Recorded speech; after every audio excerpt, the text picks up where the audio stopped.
Right now, Pittsburgh's best sports show is about to begin. Call us or tweet us. We got things to talk about on the Ireland Contracting Nightly Sports Call. Okay, thanks very much. Good evening, everyone, and welcome to a Monday night edition of the Ireland Contracting Nightly Sports Call right here on Pittsburgh CW. Borders and Borders Hotline is available to you tonight, as always. 412-575-2600 is the number to call, and we have a lot to get into. We'll start with the Penguins. Bad weekend. They got 1 out of a possible 4 points, all those available at home. They lost to the Blues. They should have beaten the Flyers, only to watch a Stadium Series deja vu kind of game come back right at them. They lost the same way in the final minute with a goalie pooled, and then in overtime with 3 seconds left. I mean, it just was one of those things you said, did it happen again? And it did. So as a result, now the Penguins find themselves holding on to third with Carolina tomorrow night, and they'll do it without Evgeni Malkin. Gene Collier of the Pittsburgh Post-Gazette is here, outstanding columnist, and also he goes out there and talks comedy from time to time. Any of those coming up, by the way? I got nothing, Bob. Okay.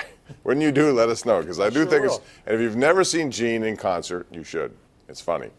A lot of the stuff that comes right here from the sports call is on that. Yeah, this is a great source of material for the stage. All right, Malkin's out, and it could be for the rest of the regular season because it's Yeah, week to week, and I only have a few weeks left. So what do you 10 think? games to play, yeah. I mean, this is why I say, I've said on this show, and I tried to say in my Sunday column a week ago, that, I mean, it seems perfectly plausible to me that the Penguins are not going to make the playoffs. There's just a vibe around them where these things continue to happen to them. Here they are set up for a weekend where they should get 3 or 4 points. And St. Louis comes in here and actually roughs them up. Malkin is feeded, and then he is, cross-checked in the ribs, and now he's week to week. These kind of things keep happening to this particular Penguins team. That's why, I won't believe it till I see it that they're in the playoffs. They have so many things going badly for them, it seems to me, all the time. And now they're at a disadvantage with the schedule. Now they have 4 straight road games, and as you pointed out at the top of the show, off camera, Bob, the Carolina Hurricanes are home practically the rest of the season. Yeah, they have the most home games of any team left now in this competition in the Metro, so we'll see how they do at home. And, bottom line is 2 head-to-head games against Carolina for the Penguins coming up tomorrow and then next week as well. So we'll see what happens in that situation, and it may come down to that. And as the Penguins don't want to get to a situation of playing a wild card, although Tampa Bay won the President's Trophy tonight for the best record in the National League, National Hockey League. And that normally is accompanied with an ouster somewhere along the line of the playoffs. Yeah, that's never good luck. Never is. But you wouldn't want to take on Washington or Tampa in the first round, even if you should win it.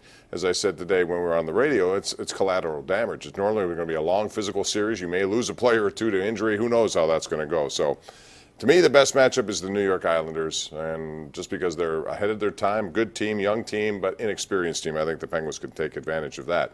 All right, now let's talk about last night. The Steelers spent more free agent money, Gene. They spent $25 million on Steven Nelson, who is a corner, and last night a linebacker. They seem to be addressing all of the areas they still need help in, and linebacker is one of them. To me, this would signal the end of Morgan Burnett. It's Mark Barron, 2 years, $12 million. What do you make of Barron, who's a converted safety? Yeah, I don't know much about Barron. I mean, he's okay, I guess.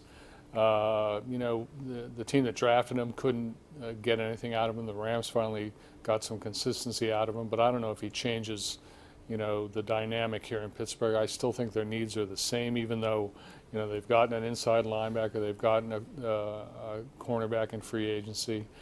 Nelson's a nice player. I mean, they're not going to pay him that money not to be the corner opposite Hayden, but I think their needs are still the same. What this does is gives them some flexibility.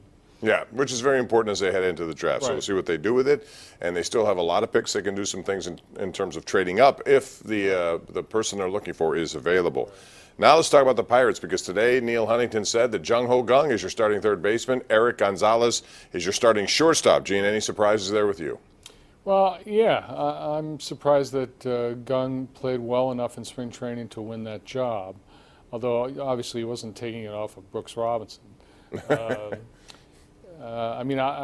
surprised that he's that far along and can at least suggest to them that he can be the kind of player he was before he was hurt.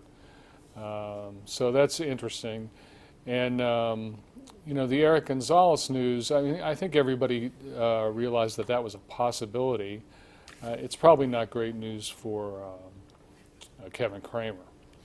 Kevin Newman. Newman was the guy battling him, although Newman now is going to back up Adam Frazier, I think, at second base and shortstop. Newman, yeah, so bottom line is, we'll see. Eric Gonzalez was brought here. They were high on him. He gets the job.